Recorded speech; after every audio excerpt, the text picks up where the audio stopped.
entering one of the most mysterious and misunderstood places on the face of the Earth. This is the floor of the Atlantic Ocean, in an area that has stirred the imagination of man for centuries, where ships, planes, and people have vanished without a trace, and for no apparent reason. Most of them end up here, in the peaceful, silent darkness of the deep. Those who know about it have names for this area: the Graveyard of the Lost, the Hoodoo Sea, and the fatal Twilight Zone, among others. But for most, there is only one name, and it spells intrigue to all who hear it. They call this the Bermuda Triangle.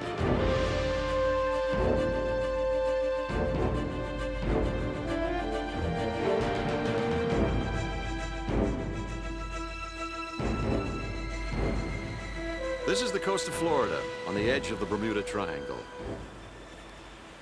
Good evening, I'm Richard Crenna. More than 1,000 people, several hundred boats, and dozens of airplanes have entered the triangle, never to be seen again. Many claim to have experienced strange forces affecting their ships and aircraft. So, what are these bizarre forces that have made the Bermuda Triangle this deadly graveyard? Is there anything to the myths of abductions by aliens from other planets? Or people transported into some parallel universe, perhaps even trapped in a time warp? Or were those lost just the victims of amazing natural phenomenon, more powerful than anything they could have imagined? Tonight we're going to expose this treacherous area of the sea and reveal some of its secrets. Using deep ocean vehicles, we'll examine wrecks, the haunting ghosts of the deep that litter the ocean floor. We'll investigate some of the most baffling cases in Bermuda Triangle history.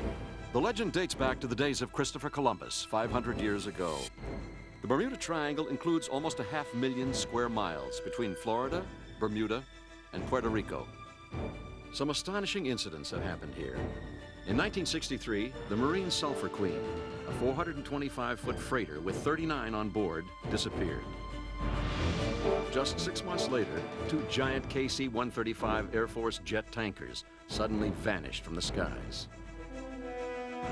An ocean-going tugboat named the Good News found itself in a tug-of-war with unknown forces while hauling a 2,500-ton barge through the triangle. A DC-3 en route from San Juan to Miami with 36 people on board disappeared into the void in 1948 after receiving landing instructions from the Miami Control Tower, with the coastline in full view. And in 1986, a man and his wife piloting a PBY from Bermuda to Florida reported flying into what they called an eggnog-like substance. $2 million worth of electronic instruments on the aircraft suddenly went dead.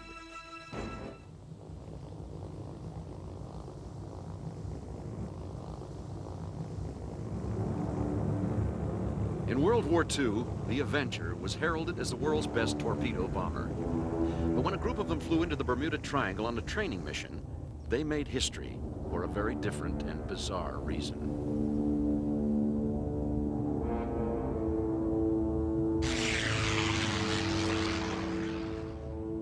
Towers, this is Taylor. My compass isn't working.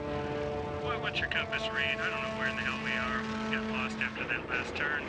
Port Everglades to FT-28. Lieutenant Taylor, can you read us? Affirmative. We just passed a small island. We're not sure of our position. We seem to be lost. This is Port Everglades. Suggest you have another plane with a good compass take over the lead. Roger. This is really strange. We don't seem to know which way west is. We can't be sure of any direction. Yeah, just fly west. We can get home. We're going too damn far north instead of east. If there's anything, we wouldn't see it. Flight 19, listen up. Sooner or later, we're going to have to ditch unless we hit landfall. All planes fly close formation. When one plane drops to 10 gallons, all planes ditch together.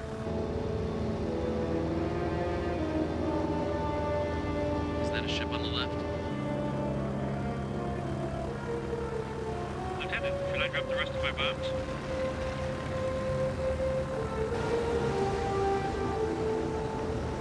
Yeah, by all means. This is Port Everglades to FT-28. Did you receive my last transmission? Change to 3,000 kilocycles, please. I may have to ditch, Lieutenant.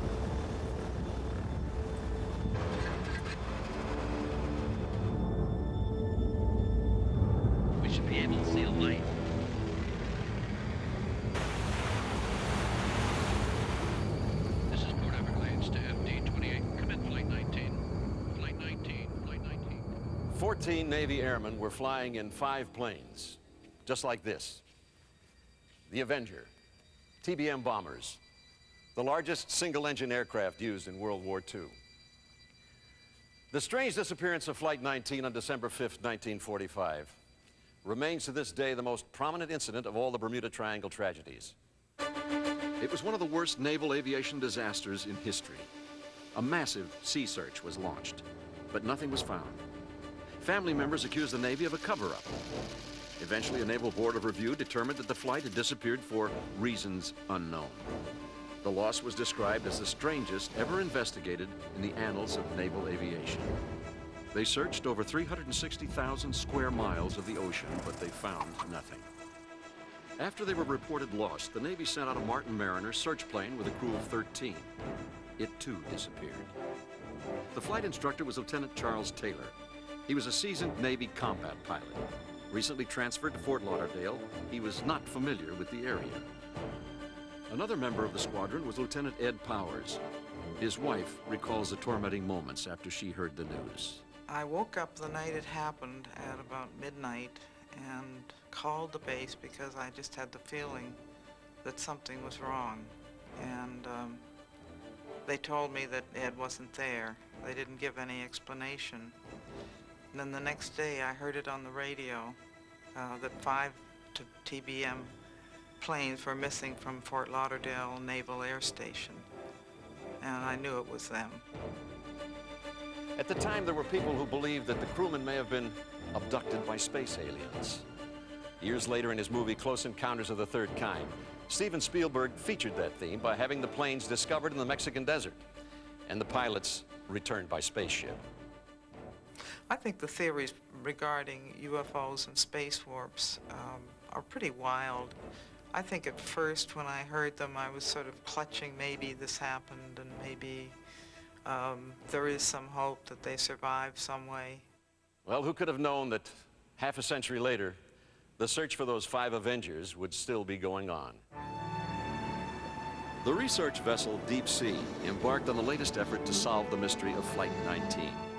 Leading the expedition is world-renowned adventurer and ocean engineer Graham Hawkes, who is no newcomer to the search for Flight 19.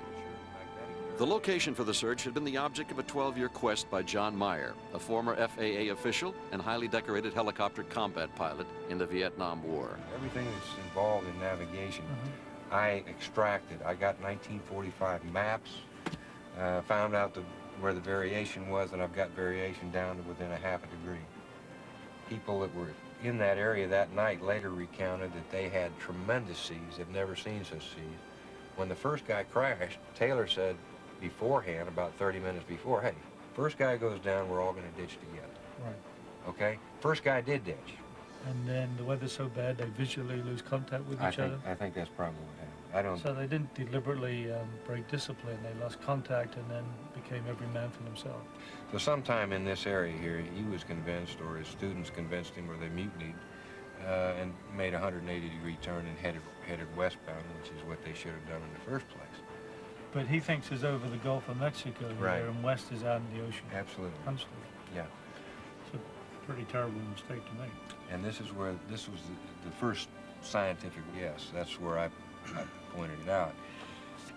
And it actually turned out to be about 4 miles north of my final estimated position, which is right here. Okay, so this is a refined version of that. That's exactly what it was. You know, it's a brave man that puts an X on a map. It's a big ocean that he will.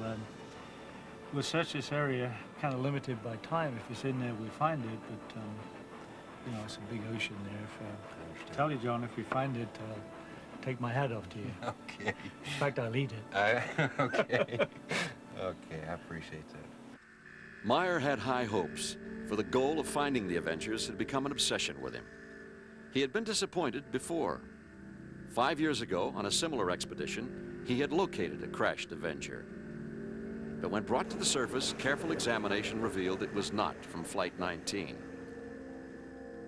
Graham Hawkes had shared a similar experience when several years ago he discovered a cluster of 5 Avengers. After announcing that they may be from Flight 19, the press twisted the facts and claimed the missing Avengers had finally been found. 2 days later, Hawks held a news conference to correct the story. The enviable position of telling you that we're now quite certain that 5 aircraft we found are not those of Flight 19, but in fact a second group of 5 Avengers. So the search for the Avengers was not new to either man. And to complicate matters, close to 150 Avenger bombers are known to have crashed off the Florida coast during the war. For Graham Hawks, finding Flight 19 would be a perfect prelude to his ultimate goal of making a solo dive to the very bottom of this planet. Regarded as one of the world's best-known innovators in ocean engineering and exploration, he has earned the reputation of being the Enzo Ferrari of the sea.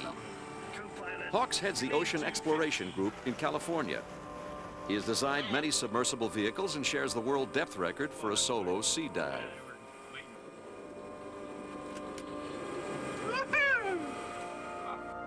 Recently, he designed Deep Flight 2, a submersible similar to an airplane, which he hopes to pilot to the deepest spot in the world's oceans, the Marianas Trench. The research vessel Deep Sea embarked on the latest effort to solve the mystery of Flight 19. The ship carries state-of-the-art underwater search equipment, including side-scan sonar and a remote-operated vehicle, the ROV. As the Deep Sea explored the target area of the Avenger search, sonar pilot Bill Mastrud carefully scanned the video monitors. And suddenly, something caught his eye. You don't think it's an airplane? Well, I sure as hell hope you're wrong. It's likely that this could be even fish, but it looks like a possible target, so we'll turn around and check it out for sure. The only fish we've seen on the Could this whole be an trip. airplane? Could this be an airplane? He's freaking out now. I think he's wrong. I think it's an airplane. It could be anything, John. We'll just continue on down the track line and searching. We don't know. Roger that. I'm sorry, I don't believe in things that aren't fair. As it turned out, it wasn't an airplane. John Myhre's frustration mounted as the search intensified. I've been on it for 12 years, and everybody in the world, Navy, Coast Guard, everybody says I'm crazy. I may be, but I also believe I'm right in this instance. The search continued as a vicious storm hit and rocked the ship. The decision was made to abandon the search, as there was just no evidence of any downed aircraft at all.